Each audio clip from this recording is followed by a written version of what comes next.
Hello everyone, this is your professor once again, Danny Araneta Cabulay on the course Accountancy Research.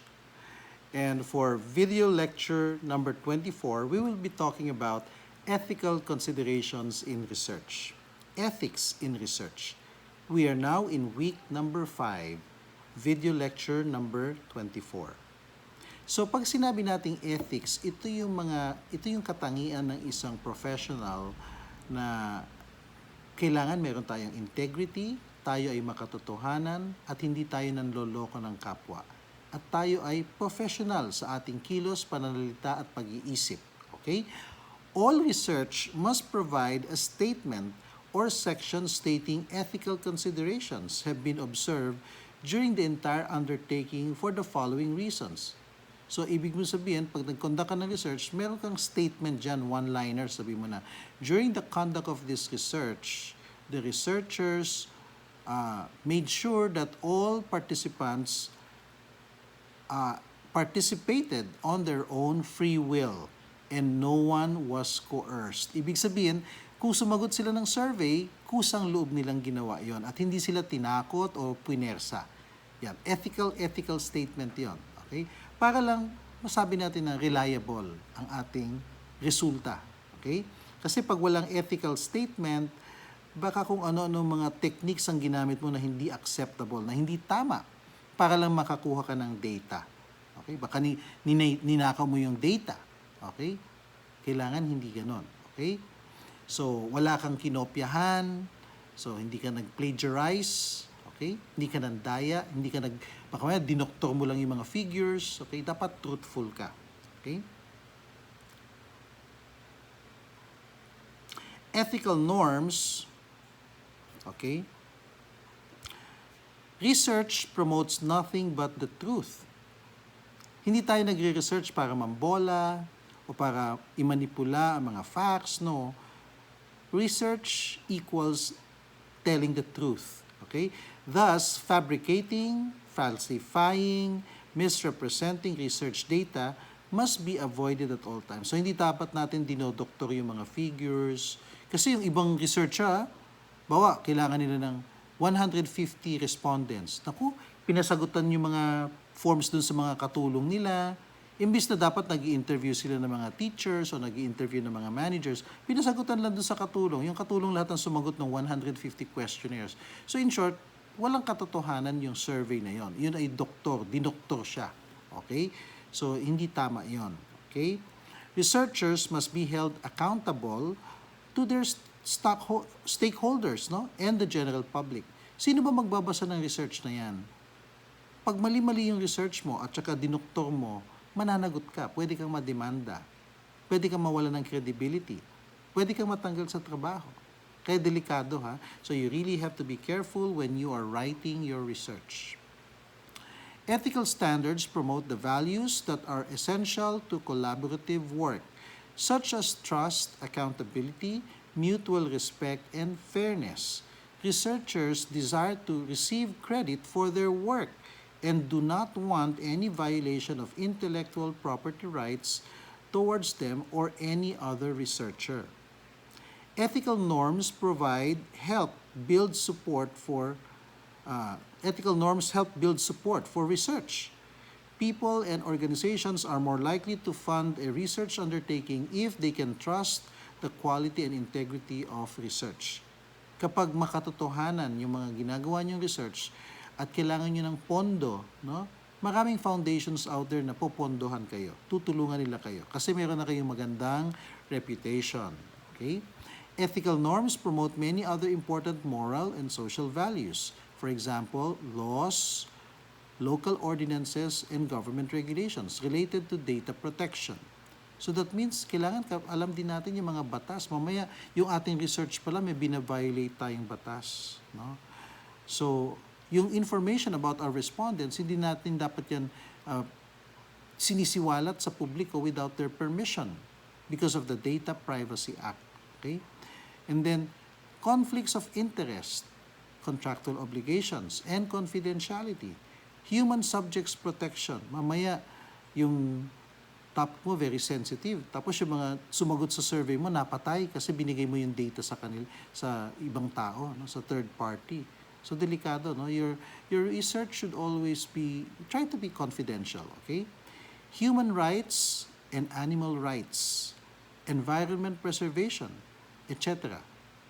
They must not be violated. So abide by them. Okay? Now, here's a case study. I want you to answer this because this is going to be your video lecture number 24 question. Okay? Let's talk about political surveys. Di ba kung minsan may mga lumalabas na mga survey na si Sara Duterte daw ang number 1, etc. No? Si Isko Moreno ang number 2, etc. Pulse Asia is a prominent research firm typically tapped to conduct political surveys nationwide. So, as far as Mindanao, they also have respondents there, no? Yung mga survey nila. They try to maintain integrity and ethical practices in all their research projects and engagements. The project managers orient all surveyors or interviewers, no, thoroughly instructing them to maintain objectivity when interviewing respondents. As a matter of quality control, Pulse Asia deploys 120 moles or quality controllers nationwide to assess the quality of interrogation conducted by the 50 surveyors assigned in strategic locations all over the Philippines.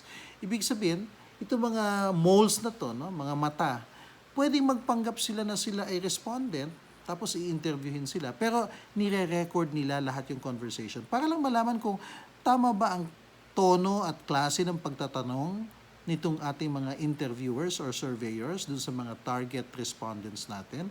Baka kasi hindi. Baka minamanipula nila para yung sagot ng respondent ay dinikta nila technically. Okay? Pwede ba mangyari yan? O, tignan natin, no? So, ito yung survey question na pinakita sa mga respondents. If the presidential elections were held today, who will you vote? Yan yung tanong. Isa lang naman ang tanong eh. Sino iboboto mo? Okay? Is it alphabetically arranged po to, ha? Okay? Walang favoritism. Is it Sara Duterte of Davao? Is it Pamphilo Lacson of NCR? Is it Bongbong Marcos of Ilocos? Is it Isko Moreno of Manila? Is it Manny Pacquiao of Sarangani? Or is it going to be Leni Robredo of Camarines Sur? So these are the most likely presidentiables, okay? Candidates will, declare their candidacy when they file with the COMELEC by the end of September. So take note, ha? 6 po ang pagpipilian. Yan po dapat yung tinatanong ng mga surveyors sa mga respondents. A total of 28 quality controllers or moles reported unprecedented conversation. Meron yung mga conversation talaga na kakaiba. Okay? Now, ito mga conversations na to between the surveyors and the target respondents were recorded, na i-record siya. Here are samples of the conversation. Tignan natin itong si interviewer A. Okay? Sabi niya, "Good morning po, ma'am. Pwede po ba kayong maabala ng 3 minuto? Nagsa-survey lang po kami para sa Pulse Asia." Sabi naman ng unang respondent, "Okay lang po."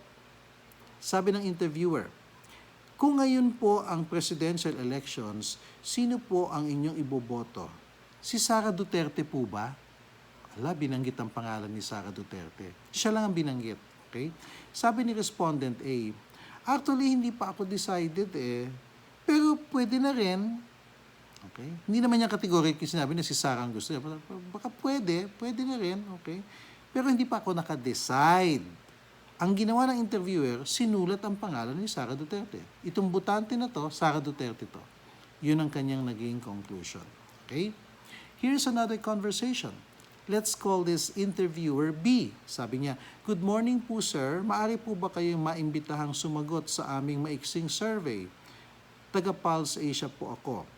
"Sige po," sabi ni respondent B. Sabi ni interviewer, "Kung ngayon po gaganapin ang eleksyon, sino po ang inyong iboboto sa pagka-presidente?" Okay? Sabi ni respondent B, "Si Leni ang gusto ko eh." Sabi naman ni interviewer B, "Bakit siya? ayaw niyo po ba kay Sarah? Sabi ni respondent B, mas gusto ko talaga si Lenny. Pero pag di siya tumakbo, baka si Sarah na nga. Okay. Sabi ni interviewer B, salamat po. So, Sarah na po ah. Sarah na po ah. Ayan. So, parang, yun ang sinulat niya. Si Sarah Duterte nga. Okay? Now, let's look at the third example. Interviewer C. Magandang hapon po, kuya. Pwede po kayong ma-interview para po sa Pulse Asia survey? Okay po, sabi ni interviewer C. Kung ngayong araw po gaganapin ang elections, sino po ang inyong ibobotong presidente? Respondent B, maaring si Isko o si Lenny. So, hindi pa siya nakadecide. Isko or Lenny, sabi niya gano'n. Interviewer B, naku, bakit sila? Callboy po yung isa. Lugaw naman yung isa. Okay? Yan ba talaga gusto nyo? Kay Sarah ka na lang, para sure na sure, kuya. Sabi ni respondent B, bakit mas marunong ka pa sa akin? Di ba nagsa-survey ka? Bakit mo dinidikta sa akin ang gusto ko? Ang gusto mo pala, no? Sabi ni interviewer, sorry po, umalis na yung interviewer. Tapos, nilagay niya lang doon, hindi, non-voter. Ibig sabihin yung in-interview doon niya, hindi daw botante. So, hindi niya ni-record. Okay? Hindi niya nakumbinsi na Sarah. Okay? So, again, nangyayari ba yan? Yes. Nangyayari yung mga ganyan. Na-i-record yan. Okay? So, ito na ngayon ang itatanong ko sa inyo. Sasagutan nyo to sa comment section, no? Sa ibaba ng video na ito. 3 questions. Number 1, were the interviewers caught on record considered to be ethical or unethical? Yan. Yung mga na-i-record na interviewers na yan, would you say they are ethical or are they unethical? And then why? Okay? Number 2 question. What should the quality controllers who recorded the conversations recommend to the project manager of Pulse Asia? Anong ire-recommenda nila na ganyan pala kadami yung mga interviewer na parang dinodoktor yung mga sagot sa survey? Okay? Anong magiging recommendation nila sa tingin mo? Okay? Finally, if 28 out of 120 quality controllers gave these reports na mayroong mga ganyang nangyayari on the ground, would you consider the results of the survey reliable and credible? Yes or no? And then please explain why. That now ends our video lecture number 24. I hope you liked it, okay? So don't forget to answer in the YouTube channel comments, okay? I'll see you around with the final lecture, video lecture number 25. Okay? See you around.